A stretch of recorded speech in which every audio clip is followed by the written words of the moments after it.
अस्सलामु अलैकुम रहमतुल्लाहि व बरकातहू। मुफ्ती एम कासमी साहब की वीडियो है और बहुत सारे फ़ज़ाइल, अमल, वजीफ़ा के वीडियो इस चैनल पे मौजूद है।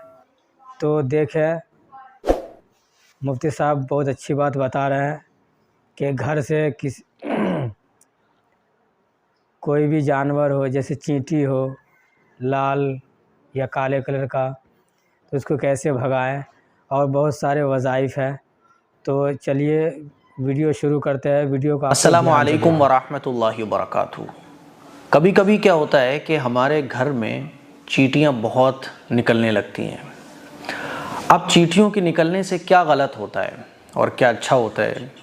चींटियों को अगर हम भगाना चाहें तो क्या भगा सकते हैं? बाज़ दफ़ा ये चींटियाँ जो है ना, दवाइयाँ इस्तेमाल करने के बाद भी नहीं भागती हैं, तो क्या करना चाहिए? कोई इसका वजीफ़ा, कोई अमल? एक साहब ने पूछा है, मुफ्ती साहब के चींटियाँ घर में निकलें तो क्या पैसा आता है, और लाल चींटियाँ निकलने से क्या कोई नुकसान होता है, और इनको भगाने का कोई अमल बताएं, क्या इनको मारा जा सकता है? तो इस सिलसिले में कुछ ज़रूरी बातें हैं जो मैं आप लोगों को समझाना चाहता हूँ।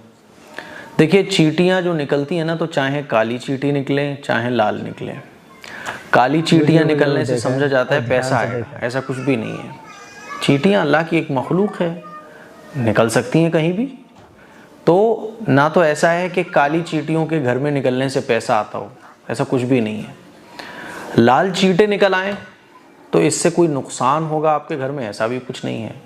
लाल हो, काली चींटियां हो, ये अल्लाह की एक मखलूक है, निकल रही हैं तो भगाओ इनको।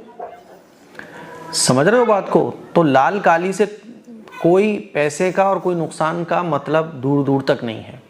तो इस सिलसिले में अपने माइंड को क्लियर करो आप। रही बात इनको भगाने की, तो बिल्कुल चींटियाँ जब घर में निकल आएँ तो आप इनको भगा सकते हैं। इनको भगाने के लिए जो दवाइयाँ आती हैं, जो स्प्रे वगैरह आते हैं, उनका आप इस्तेमाल करें।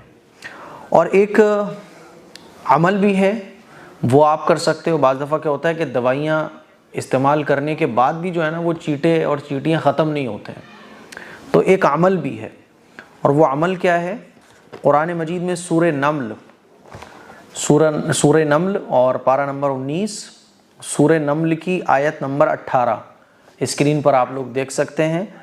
हत्ता इज़ा अतौ अला वादिन नम्ल क़ालत नम्लतुन या अय्युहन नम्ल दुखुलू मसाकिनकुम ला यहतिमन्नकुम सुलैमान व जुनूदुहु व हुम ला यशउरून।